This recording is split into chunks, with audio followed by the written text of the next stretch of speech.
4 বছর আগে জমানো সব অর্থ এক করে একটি স্পোর্টস বার খুলেছিলেন ইউসুকে হাশিমোতো। টম ক্রুজের ককটেল সিনেমা দেখে অনুপ্রাণিত হয়ে এমন একটি বার বানাতে চেয়েছিলেন যেখানে সময় কাটাতে ছুটে আসবেন বন্ধুরা। কিন্তু মঙ্গলবারের ভূমিকম্পে ধসে গেছে সেই স্বপ্নের ভিত। বছরের পর বছর ধরে যত্ন আর মায়ায় গড়ে তোলা প্রতিষ্ঠানের ধ্বংসস্তূপে হেঁটে হেঁটে সাফ করছিলেন চারপাশ। 木とかも全部入れてたんで、あ、これはすごい地震がまた来たなと、すぐ分かって、でその後もう店に来て、もうこの状態。হাশিমোতো জানালেন কয়েক সপ্তাহের ব্যবসার ক্ষতির পাশাপাশি $18,000 পণ্য নষ্ট হয়েছে তার। এই ক্ষতি পুষিয়ে বার সচল করতে সময় লাগবে আরও অন্তত 2 মাস।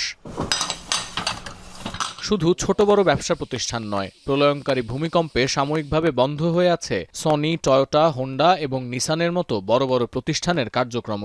ধসে পড়া শপিং মল ও কারখানার ধ্বংসস্তূপে এখনও চলছে তল্লাশি। 4,600 প্রতিরক্ষা কর্মকর্তা এবং প্রায় 500 পুলিশ সদস্য মোতায়েন ছাড়াও চলছে জাপান সেলফ ডিফেন্স ফোর্সেসের যৌথ অভিযান। ধসে যাওয়া শপিং মল আর কাগজ মিলের আশেপাশে উদ্ধার তৎপরতা সবচেয়ে বেশি।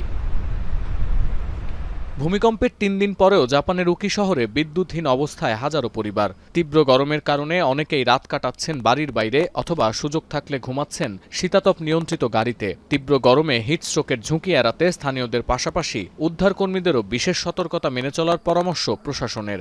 এছাড়াও গ্যাস লাইন ক্ষতিগ্রস্ত হওয়ায় বাড়ছে জনদুর্ভোগ। এদিকে প্রাণে বাঁচলেও তীব্র গরম আর ভয়াবহ পানির সংকটে জাপানের দক্ষিণ পশ্চিমাঞ্চলের অন্তত 58,000 পরিবার। তাপমাত্রা প্রায় 35 ডিগ্রি সেলসিয়াস ছাড়িয়ে যাওয়ায় জরুরি পানি সরবরাহের ওপর নির্ভর করছেন স্থানীয়রা। もう水じゃ出しっぱなしとかっていうことが多かったけど、それができないから不便でしかない。もうストレスはかかる。এদিকে একের পর এক আফটার শকের কারণে রীতিমতো ভয় আর আতঙ্কে ক্ষতিগ্রস্ত এলাকার বাসিন্দারা। একা থাকতে ভয় পাওয়ায় অনেকেই বাসাবাড়ি ছেড়ে আশ্রয় নিয়েছেন অস্থায়ী তাঁবুতে। বিভিন্ন অস্থায়ী আশ্রয় কেন্দ্রে প্রায় 9 থেকে 10,000 মানুষ অবস্থান করছেন। কুমামোতো সহ আশেপাশের ক্ষতিগ্রস্ত অঞ্চলে খোলা হয়েছে প্রায় 400 থেকে 500টি আশ্রয় কেন্দ্র। সতীর্থ কর্মকার, এখন বিশ্ব।